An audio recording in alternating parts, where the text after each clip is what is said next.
तालियों के बीच में बुलाना चाहूंगा तो वन और ओनली मिस्टर संजय केसरी।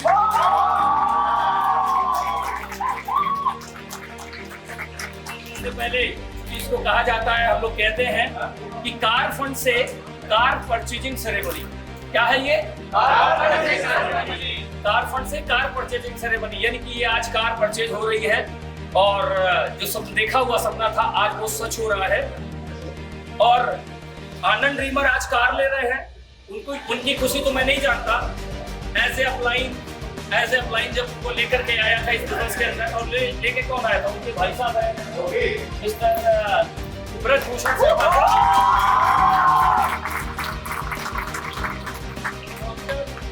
शर्मा जी हैं ये। इनको लेकर के मैं आया था और अपने छोटे भाई को लेकर के ये आया। ये आनंद जी की कार नहीं है ये, बल्कि पूरी टीम का आज भरोसा आया है कि अगर डेट हम डाल सकते हैं, बता सकते हैं। सबसे पहले जो है चमचमाती हुई न्यू कार का जो है थोड़ा सा इसके जो है सभी लोग मिलकर है ना, सभी लोग दिखाई होगी।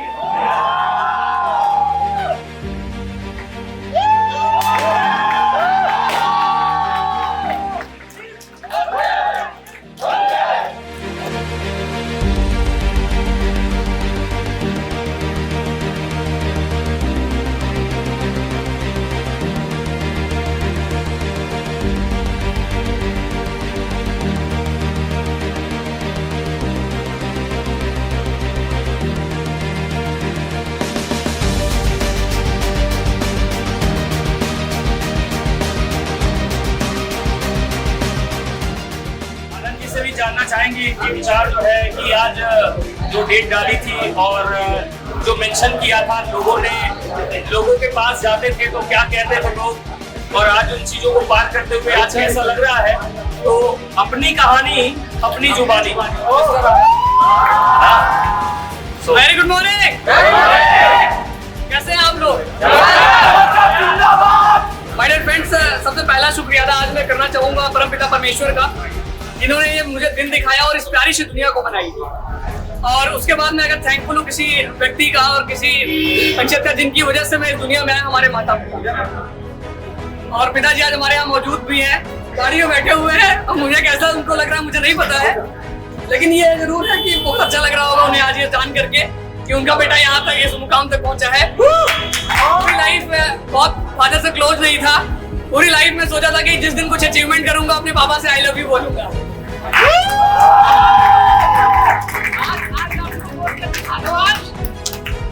I love you, पापा। लेकिन जब सफलता शुरू होती है, काम शुरू होता है, तो बाकी के जो जद्दोजहद है, लोगों की निगेटिविटी सुनने वाली जद्दोजहद, लोगों को मना करने पर क्या रिएक्शन हुए, उसको हैंडल कैसे किया। एजुकेशन प्रोग्राम में जाने से रिलेटेड अगर मैं बात करूं कि वहां एजुकेशन में जाकर के तो कहीं ना कहीं कुछ ऐसे बेसिक स्टेप हैं जो सीखा, जिसकी वजह से वो निर्णय ले पाए कि नहीं, दुनिया चाहे जो भी बोले, मैंने जो डिसीजन लिया है उसको पूरा करके रहना है। मैं वो कहानी जानना चाहता हूँ आनंद जी से, जो लोगों ने मना किया, जाने पर उनकी कभी खिल्ली भी उड़ाई गई, कभी इनको कुछ और भी कहा गया, सब कुछ। बहुत सारे लोग थे जिन्होंने लगातार इस तरह की चीजें कही, लेकिन वो कौन सी एजुकेशन थी जिसकी वजह से इन्होंने अपने बार बार अपने आप को सबमिट किया, जिसकी वजह से आज यहाँ तक पहुंचे। तो मैं उसकी कहानी इन्हीं की जुबानी जानना चाहता हूँ। सो सफलता की कहानी इनकी जुबानी। Thank you so much sir. My dear friends, मैं ये जरूर बताना चाहूंगा आपको, अब जैसे सर ने जर्नी की बात करी, मेरा नाम आनंद ड्रीमर है, बाई प्रोफेशन मैं एक डांस कोरियोग्राफर हूं। और डांस कोरियोग्राफी करते हुए मैंने इस बिजनेस की शुरुआत आज से 2.5 साल पहले करी थी। 2.5 साल पहले जब इस बिजनेस की शुरुआत करी थी, और मैंने बताया आपको शुरुआत कराने वाला कोई और नहीं है, मेरे सगे बड़े भाई हैं। मैं इससे पहले जो जिस प्रोफेशन में था, उस प्रोफेशन से इस प्रोफेशन में क्यों आया, उसका एक कारण मेरे लाइफ में बहुत बड़ा है। मैं जब उस प्रोफेशन में था, उस प्रोफेशन में बहुत कामयाब था। मैं 17-18 साल की उम्र में 20-25 हज़ार रुपए, 30 हज़ार रुपए में अर्न कर रहा था उस इंडस्ट्री के अंदर। लेकिन जब इस इंडस्ट्री में टर्निंग पॉइंट क्या आया, जब मैं बहुत टाइम तक उस इंडस्ट्री को दिया, 2-3 साल, और वहां मैंने एक चीज देखी कि आज के डेट में फिल्म इंडस्ट्री में था, मैं थिएटर एक्टिंग करता था और डांस कोरियोग्राफी करता था।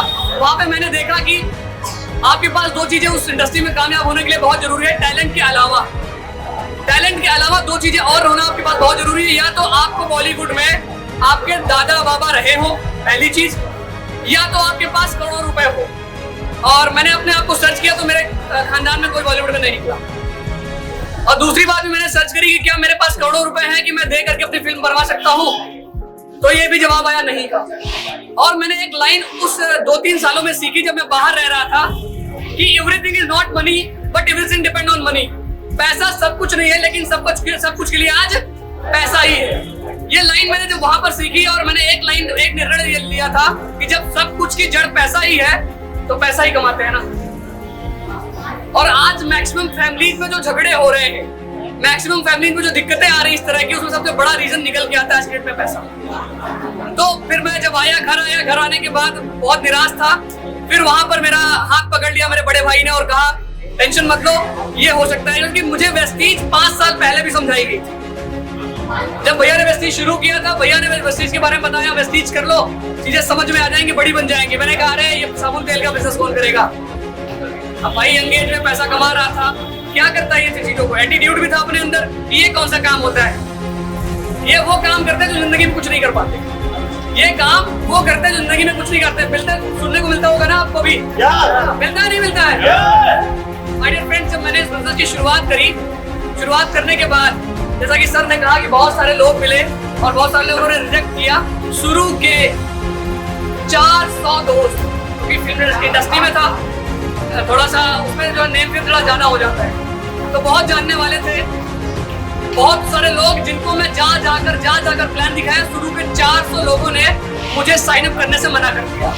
और सबने क्या बोला पता है मेरे फ्रेंड्स, कहा आनंद भाई इतने बड़े ख्वाब ना देखो कि जमीन पे आके सीधा गिरो। कुछ लोगों ने तो कहा आनंद भाई, तो मैंने कहा कि मेरी गाड़ी आएगी, तो उन्होंने कहा कि आनंद भाई तुम्हारी गाड़ी आ जाएगी, मुझे उसका पहिया ही खोल के दे दो।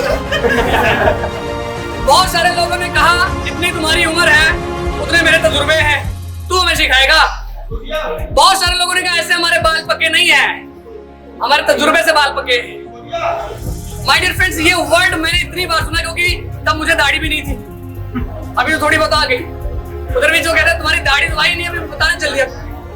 और एक पल का इंसिडेंट शेयर करना चाहूंगा। मैं रायबरेली मीटिंग करने के लिए गया, वहां पर जो है फायर स्टेशन के जज थे, उनसे मेरी मुलाकात होनी थी और लोगों ने बता रखा था कि आनंद सर आएंगे। जैसे मैं वहां पहुंचा, मैं बैठा और मैं 10 मिनट तक बैठा रह गया, तो व्यक्ति पूछ रहा है आनंद सर कौन। तो जब उन्होंने बताया कि ये व्यक्ति आनंद सर है, तो उन्होंने कहा ये लड़का क्या हमें बताएगा। और मैं बताना ये चाहूंगा कि आज मैं लड़का जरूर था, लेकिन आज के डेट में बिजनेस में साइन अप हो चुके हैं 1 घंटे बात करने के बाद। और आज ये वो पार्ट टाइम इस बिजनेस को कर रहे हैं। और एक मेरे फ्रेंड ने तो हद कर दी, मैं पिताजी के और बड़े भाई के पैसे से चलाया करता था स्टनर। भाई साहब ने मुझे दी थी, मैं उससे चलता था। जब मैंने वेस्टीज शुरू किया तो मैंने स्टनर बेच के प्लेटिना ले ली। अब जब मैं प्लान दिखाने गया तो उस लड़के ने सुबह तो प्लान समझ लिया, शाम को फेसबुक पर उसने अपलोड कर दिया, आया था प्लेटिना से और ऑडी के सपने दिखाकर चला गया। और उस पोस्ट पर मेरे सारे फ्रेंड्स ने इमोजी भेजा था, ऐसे करके उन्होंने इमोजी भेज रखा था। और उस दिन मैंने डिसाइड किया था कि ये 400 लोगों ने जो मुझे रिजेक्ट किया है, अब तक तो मैं धीरे धीरे चल रहा था, लेकिन अब तो मैं ऐसी रफ्तार में चलूंगा कि लोग पकड़ नहीं पाएंगे। और माय डियर फ्रेंड्स, वो दिन आज की डेट में आ चुके हैं अपनी जर्नी। और लास्टली एक चीज है, इस पूरी जर्नी में जो मेरी लविंग टीम, अब मैं उनके बारे में बताने जा रहा हूँ जो मेरे पल पल पे साथ देते हैं। और मेरे बिजनेस पार्टनर्स हैं, और मेरी रोड पार्टनर भी आ गई है और लाइफ पार्टनर भी आ जाएगी।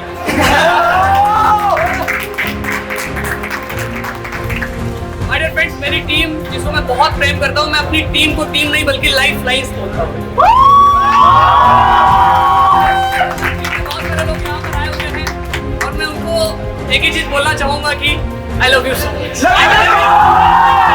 आप सबको बहुत प्यार करता हूँ और जिंदगी भर करता रहूंगा।